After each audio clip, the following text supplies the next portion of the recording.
अमर संदेश रहनी।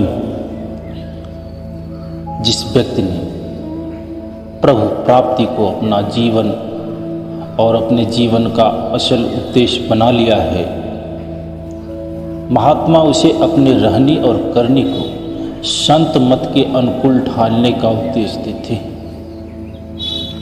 महात्मा हमेशा बताते रहे कि परमात्मा के भक्तों और दुनियादार की रहनी समान नहीं होनी चाहिए, और ये होती भी नहीं।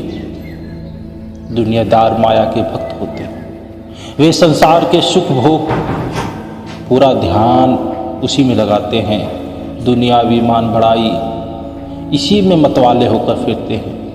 लेकिन सच्चे परमार्थी का पूरा ध्यान और यत्न प्रभु प्राप्ति उसी पर केंद्रित होता है।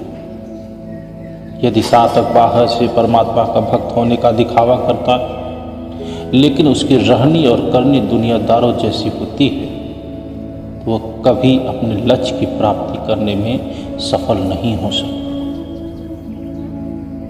वो उस धाम को, उस परमात्मा को पा नहीं सकता जिसकी इच्छा किए हुए। हम अपने आप को धोखा दे सकते हैं, संसार को धोखा दे सकते हैं, लेकिन उस सर्वज्ञ प्रभु को कभी धोखा नहीं दे सकते। वो हमारी चिकनी चुपड़ी बातों में नहीं आता, हमारे भाव, संकल्प और आदर्शों के प्रति उसको सब पता है कि हमने कितने प्रयत्न किए। जब हमारी करने के लक्ष्य हमारे अनुकूल होते हैं, परमात्मा की प्राप्ति तभी संभव हो सकती है। वह परमात्मा निर्मल है, उसका प्रकाश केवल निर्मल हृदय में ही प्रकट हो सकता है। परमेश्वर प्राप्ति का रास्ता निर्मल सदाचार की गली से होकर गुजरता है। सच्चे परमार्थ का महल नेक आचरण की नींव पर ही खड़ा हो सकता है। मन, वचन और कर्म की निर्मलता के बिना परमात्मा से मिलाप कर पाना और इसकी आशा रखना यह व्यर्थ है। अवगुणों का त्याग और गुणों को धारण करना परमार्थी की रहनी, इसका अभिन्न अंग बन जाना चाहिए। परमार्थी को चाहिए कि वह काम, क्रोध, लोभ, मोह, अहंकार, ईर्ष्या, द्वेष आदि को त्यागे और शील, क्षमा, संतोष, विवेक, नम्रता, प्रेम, सेवा ये गुण धारण करें, उसका प्रयत्न करें। लेकिन परमार्थी की वास्तविक अवस्था सद्गुरु भक्ति और नाम की कमाई के द्वारा बदलती है। रहनी या करनी से संत महात्मा का मूल उद्देश्य इस बात पर जोर देना है कि साधक को अपना जीवन पूर्णतया सद्गुरु के उपदेश अनुसार ढालना चाहिए। उसे तन, मन और धन की सेवा से उस सतगुरु की पूजा करनी चाहिए, और साथ ही सूरत शब्द की सेवा या नाम की कमाई की तरफ पूरा ध्यान देना चाहिए। रहनी सबसे विशेष और महत्वपूर्ण अंग ध्यान, आंखों के पीछे और मध्य एकाग्र करके शब्द या नाम की ध्वनि से जोड़ना। निर्मल रहनी से नाम की कमाई में सहायता मिलती है, और नाम की कमाई में रहनी निर्मल बनती है।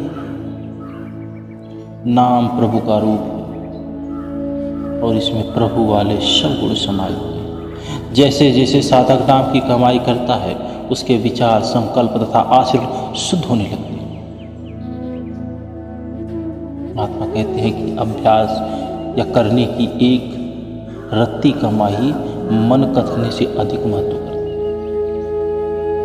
करने के लिए मेहनत करनी पड़ती है, लेकिन व्यर्थ के काम करने के लिए कुछ मेहनत नहीं। अनेक तरह की कठिनाइयों का सामना करना पड़ता है और मन, इंद्रियों के साथ युद्ध करना पड़ता है।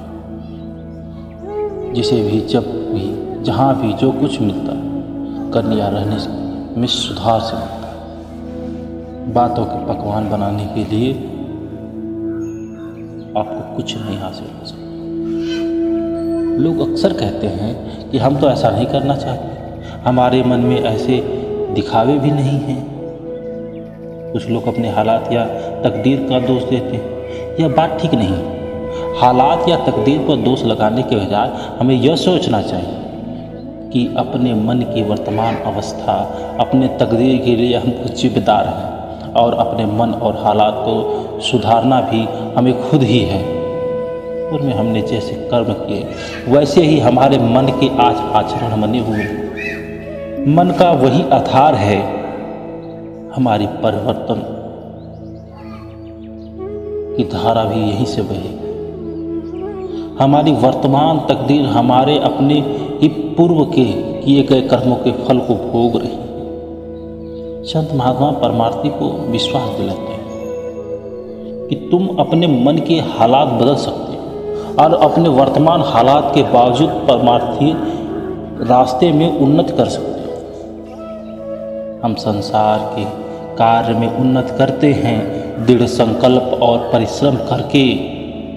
हमारे अंदर सैकड़ों बुराई क्यों न हो, हमारे मन की अवस्था कितनी बुरी से बुरी क्यों न हो, हमारे हालात कितने कठोर से कठोर क्यों न हो, हम दृढ़ निश्चय, परिश्रम, लगन और हिम्मत से परमार्थ में आगे बढ़ सकते हैं। जब संत सद्गुरु हमें नामदान देते हैं तो एक तरह से वे हमें यह विश्वास दिलाते हैं कि तुम अपनी वर्तमान अवस्था से ऊपर उठ करके जब नाम की भक्ति करोगे तो सब हासिल। हमें भी अपने आप में सतगुरु प्रभु की दया के ऊपर विश्वास रख के पूरी शक्ति के साथ अपने पूर्ण रहने को संत मत के वसूलों के अनुरूप ढालने का यत्न करना चाहिए। भले ही यह कार्य सुगम नहीं है, लेकिन जितना बड़ा हमारा आदर्श होता है उतना ज़्यादा प्रयत्न करना पड़ता है उसकी प्राप्ति के लिए। जब हम दृढ़ निश्चय से अपने आप को बदलने का यत्न करते हैं तो एक न एक दिन हमें सफलता अवश्य मिलती है। फिर दुनिया की कोई ताकत हमारी मंजिल को प्राप्त करने से नहीं रोक सकती। जय गुरुदेव।